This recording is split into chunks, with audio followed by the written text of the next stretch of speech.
ಆಧಾರ ಆಗಿದ್ರು, ಈಗ ಅವ್ರು ಜೈಲಿಗೆ ಸೇರಿದ್ದಾರೆ. ಆ ದೃಶ್ಯ ಕಂಡ್ರೆ ಹೌದು, ನೋವಾಗುತ್ತೆ ಸರ್. ಅವರು ಏನಾದರೂ ಹೇಳೋದು ಕಣ್ಣಾರೆ? ಇಲ್ಲ, ಮಕ್ಳ ಜೊತೆ ಮಾತಾಡಬೇಕಾದ್ರೆ ಸ್ವಲ್ಪ ಅಳು ಬಂತು. ನಾವೇ ಸ್ವಲ್ಪ ಧೈರ್ಯ ತುಂಬಿ ಬಂದಿದ್ದೀವಿ, ಏನೋ ಒಂದು ಮಾಡೋಣ ಇರಪ್ಪ. ಅವನು ಕುಗ್ಗೋಗ್ಬಿಟ್ರೆ ನಮಗೂ ಕಷ್ಟ ಆಗುತ್ತಲ್ವ ಸರ್, ಅಷ್ಟು ಮಾತಾಡ್ಕೊಂಡು ಬಂದಿದ್ದೀವಿ. ಈಗ ಏನು ವಕೀಲರು ನೇಮಿಸೋದ್ರ ಬಗ್ಗೆ ಈಗೇನು ಏನಾಗಿದೆ? ಇನ್ನೂ ಏನೂ ಮಾತಾಡಿಲ್ಲ ಸರ್. ನಾವು ನಮ್ಮ ತಮ್ಮನ ಹತ್ರನೂ ಏನೂ ಮಾತಾಡಿಲ್ಲ, ನಾವು ವಕೀಲರು ಇನ್ನೂ ನೋಡಿಲ್ಲ. ಇವತ್ತು ಕೋರ್ಟ್ ನೋಡಿಕೊಂಡು ಏನು ವರದಿ ಬರುತ್ತೆ ನೋಡಿಕೊಂಡು ಅದ್ರ ಮೇಲೆ ಯಾರನ್ನಾದ್ರೂ ಹಿಡಿಯೋಣ ಅಂತ ಹೇಳ್ಬಿಟ್ಟು ಸುಮ್ಮನೆ. ಈಗ ಈ ಹೈಕೋರ್ಟ್ ಅಂದರೆ ಒಂದಷ್ಟು ದೊಡ್ಡ ಮಟ್ಟದಲ್ಲಿ ಖರ್ಚು ಆಗುತ್ತೆ ವಕೀಲರು ನೇಮಕ. ಏನು ಯಾವ ರೀತಿ ಪ್ರಿಪ್ರೇಷನ್ ಮಾಡ್ಕೊತಾ ಇದ್ದೀರಿ? ಸಾಲ ಸೋಲೆ ಮಾಡಬೇಕು ಸರ್. ನಮ್ಮ ಹತ್ರ ಅಂತೂ ಹಣಕಾಸು ವ್ಯವಸ್ಥೆ ಇಲ್ಲ. ಸಾಲ ಸೋಲ ಮಾಡಬೇಕು, ಎಲ್ಲರ ಹತ್ರನೂ ಸ್ವಲ್ಪ ಇಸ್ಕೊಂಡೇ ಮಾಡಬೇಕು. ಪರಿಸ್ಥಿತಿ, ಮನೆ ಪರಿಸ್ಥಿತಿ, ವಕೀಲರು ನೇಮಕ ಮಾಡುವಷ್ಟು ಪರಿಸ್ಥಿತಿ ಇದೆಯಾ ನಿಮ್ಮ ಮನೇಲಿ? ಈಗ ನಮ್ಮ ಮನೇಲಿ ಇಲ್ಲ ಸರ್. ನಮ್ಮ ಮಾವಂದಿರೆಲ್ಲ ಸ್ವಲ್ಪ ದುಡ್ಡು ಹಾಕಿನೇ ಮಾಡಿಕೊಡ್ಬೇಕು. ಈಗ ದರ್ಶನ್ ಸಹವಾಸ ಮಾಡಿ ಈಗ ಹೋಗಿದ್ದಾರೆ ಅಮ್ಮ, ಇದು ಗೊತ್ತಿರೋ ವಿಚಾರ ನಿಮ್ಗೂ, ಸರಿನಾ? ದರ್ಶನ್ ಈ ಟೈಮಿಗೆ ನೆರವಿಗೆ ಬರಬೇಕು ಅಂತ ಕೇಳ್ಕತ್ತೀರಾ ಏನು ಅಂತ? ಬರ್ತಾರೆ ಅನ್ನೋ ನಂಬಿಕೆ ಇದೆ ಸರ್. ಇವಾಗ್ಲೂ ನೋಡೋಣ. ಅಲ್ಲ, ಅವ್ರ ಕಡೆ ಯಾರು ಇದುವರೆಗೂ ಕೂಡ ಇಲ್ಲ ಸರ್, ಯಾರೂ ಬಂದಿಲ್ಲ. ನೋಡೋಣ ಸರ್ ಏನಾಗುತ್ತೆ ಅಂತ ನಾವು ಕಾಯ್ತಿದ್ದೀವಿ. ಇಷ್ಟೊತ್ತು ಬಂದಿದ್ರೆ ನಿಮ್ಗೆ ಅಟ್ಲೀಸ್ಟ್ ಒಂದು ಧೈರ್ಯ ಬಂದಿರ್ತಿತ್ತೇನೋ? ಹೌದು, ಬಂದಿರ್ತಿತ್ತು. ನೋಡೋಣ ಸರ್, ಇನ್ನೂ ಇವತ್ತೇನಾಗುತ್ತೆ ಅಂತ ನೋಡಿಬಿಟ್ಟು ಅದ್ರ ಮೇಲೆ ಸರ್ ಎಲ್ಲ. ಅಂದರೆ ಇನ್ನೂ ನಿಮಗೆ ದಿಕ್ಕು ತೋಚದಂಥ ಸ್ಥಿತಿಲ ಇದ್ರೆ? ಹೌದು. ಹೇಳಿ ಏನಾಗ್ತಾ ಇದೆ ಅಂತ ಈಗ? ಏನಿಲ್ಲ ಸರ್, ಅಮ್ಮ ಸ್ವಲ್ಪ ಅವನ್ನ ನೋಡಿದ್ಮೇಲೆ ಸ್ವಲ್ಪ ನಾವೂ ಧೈರ್ಯ ಮಾಡಿ ಇನ್ನೇನು ನಾವು ಕೂಲಿ ಮಾಡಿಕೊಂಡೇ ಜೀವನ ಮಾಡಬೇಕು ನಡೀರಿ ಅಂತ ಹೇಳ್ಬಿಟ್ಟು ಗದ್ದೆ ಹತ್ರ ಕರ್ಕೊಂಡು ಹೋಗಿದ್ದೀನಿ. ನಾವು ಕೂಲಿ ಮಾಡ್ತೀವಿ, ನಾವು ತಿಂತೀವಿ, ಉಣ್ತೀವಿ ಸರ್. ಏನಾಗುತ್ತೋ ವರದಿ ನೋಡಿಕೊಂಡು ಆಮೇಲೆ ನಮ್ಮ ಮಾವಂದಿರು ಹೇಳಿದ್ದಾರೆ ಏನೋ ಒಂದು ಮಾಡೋಣ, ಧೈರ್ಯದಿಂದ ಇರವ ಅಂತ.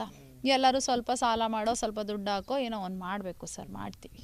ಈಗ ಕುಟುಂಬದ ಹೊಣೆಯನ್ನು ಹೊತ್ತಿದ್ರು ತಮ್ಮ, ಹೆಂಗೋ ಜೀವನ ನಡೀತಾ ಇತ್ತು, ಆದರೆ ಇಂಥ ಒಂದು ಪರಿಸ್ಥಿತಿ, ಮನೆ ಪರಿಸ್ಥಿತಿ ಹೇಗೆ ಅಂತ ಮುಂದೆ? ಸರ್, ನಾವೇ ಕೂಲಿ ಮಾಡ್ಕೊಂಡು ಹೆಂಗೋ ಜೀವನ ನಡೆಸ್ಬೇಕು ಅವ್ನು ಬರೋವರೆಗೂ ಅಷ್ಟೇ. ಈಗ ಅಪ್ಪ ಅಮ್ಮನ ಮತ್ತೆ ಕೂಲಿಗೆ ಹೋಗುವಂಥ ಪರಿಸ್ಥಿತಿ? ಹೌದು ಸರ್, ಅದೇ ಪರಿಸ್ಥಿತಿ ಇರೋದು ಇವಾಗ. ತಮ್ಮದು ಜಮೀನು ಗೀಮೀನು ಆ ಥರದ್ದೇನೋ ಇದೆಯಾ? ಏನೂ ಇಲ್ಲ ಸರ್, ಬೇರೆಯವ್ರ ಜಮೀನ ಪಾಲಕ್ ಮಾಡ್ತೀವಿ ಅಷ್ಟೇ. ಕೂಲಿ ಮಾಡ್ಕೊಂಡೇ ಜೀವನ ಮಾಡೋದು ನಾವು. ಸವಾಸ ದೋಷದಿಂದ ಈಗ ನಿಮ್ಮನ್ನ ಸಂಕಷ್ಟಕ್ಕೆ ದುಡಿಯಾರ. ಸವಾಸ ದೋಷ ಅಂತೀರ ಇದಕ್ಕೆ? ಗೊತ್ತಿಲ್ಲ ಏನಾಗಿದೆ ಅಂತ. ನಮ್ಮ ತಮ್ಮನ ಹತ್ರ ಇನ್ನೂ ಏನು ಹೇಳೇ ಇಲ್ಲ ಸರ್. ನಾವು ಅದು ಹೆಂಗೆ ಹೇಳೋಕ್ಕಾಗುತ್ತೆ ಸರ್? ಅವನು ಈಗ ಎಷ್ಟು ದಿನ ಆಗಿದೆ ಅಪ್ಪ ಅಮ್ಮನ ನೋಡಿ, ಅಪ್ಪ ಅಮ್ಮನ ನೋಡು. ಅವನು ಈಗ ಅಮ್ಮನ್ನ ಅವ್ನು ಸಮಾಧಾನ ಮಾಡಬೇಕು. ಅಮ್ಮನೂ ಹುಷಾರು ತಪ್ಪಿದ್ರು ಅಂತ ನಿಮಗೂ ಗೊತ್ತು ಅಲ್ವಾ, ತುಂಬ ಹುಷಾರು ತಪ್ಪಿದ್ರು ಅಂತ.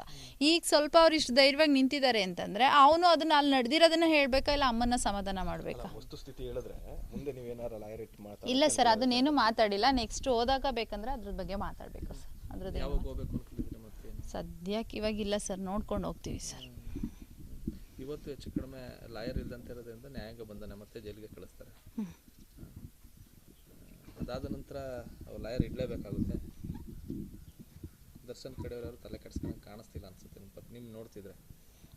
ಇನ್ನು ಅವ್ರು ಯಾರು ನಮಗೇನು ಹೇಳಿಲ್ಲ ಸರ್ ಒಟ್ಟಿನಲ್ಲಿ. ಇವಾಗ ನಮ್ಮ ಮಾವ ಹಂಗೆ ಹೇಳಿದೀವಲ್ವ, ನಮ್ಮ ಮಾವನೇ ನೋಡ್ತಿದ್ದಾರೆ, ಮಾತಾಡ್ತಿದ್ದಾರೆ, ಅವರೇ ನೋಡಿಕೊಂಡು ಇಡ್ತಾರೆ ಸರ್. ದರ್ಶನ್, ಪವಿತ್ರ ಗೌಡ ಆಗಿರ್ಬೋದು, ಅಭಿನಯ್, ಇಂಥ ಒಂದು 4-5 ಜನ ಮಾತ್ರ ಅವರು ವಕೀಲರು ನೇಮಿಸ್ಕೊಂಡಿದ್ದಾರೆ. ಇವ್ರ ಬಗ್ಗೆ ಯಾರು ಕೂಡ ಅಷ್ಟೊಂದು ಕೇರ್ ತಗೊಳ್ತಲ್ವಾ ಅಂತ ಫ್ಯಾಮಿಲಿ ಅವರು ಆಗಿರ್ಬೋದು? ಗೊತ್ತಿಲ್ಲ ಸರ್, ಅದು ಅವ್ರು ಏನು ಕೇರ್ ತಗೊಂಡವರು ಬಿಟ್ಟವರು ಅದು ಗೊತ್ತಿಲ್ಲ ಸರ್.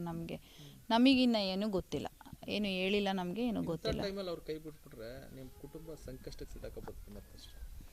ಹೌದು. ಏನಂತ ಕೇಳ್ತಾರೆ ಅವ್ರಿಗೆ? ಏನು ಮಾಡ್ತಾರೆ, ಸಹಾಯ ಮಾಡ್ತಾರೆ ಅಂತ ಓಪಲ್ಲಿ ಇವಾಗಲೂ ಇದ್ದೀವಿ ಸರ್. ನಾವು ಮಾಡ್ತಾರೆ, ಏನಾದರೂ ಒಂದು ಹೆಲ್ಪ್ ಮಾಡ್ಬೋದು, ಇಲ್ಲ ಅವನ್ನ ಬಿಡಿಸ್ಕೊಂಡು ಬರ್ತಾರೆ ಅನ್ನೋ ಇದರಲ್ಲೇ ಇದ್ದೀವಿ. ನಮಗೆ ಬೇರೆ ಏನೂ ಬೇಡ ಸರ್, ಅವನ್ನ ಕರ್ಕೊಂಬಂದುಬಿಟ್ರೆ ನಮ್ಗೆ ಅಷ್ಟೇ ಸಾಕು.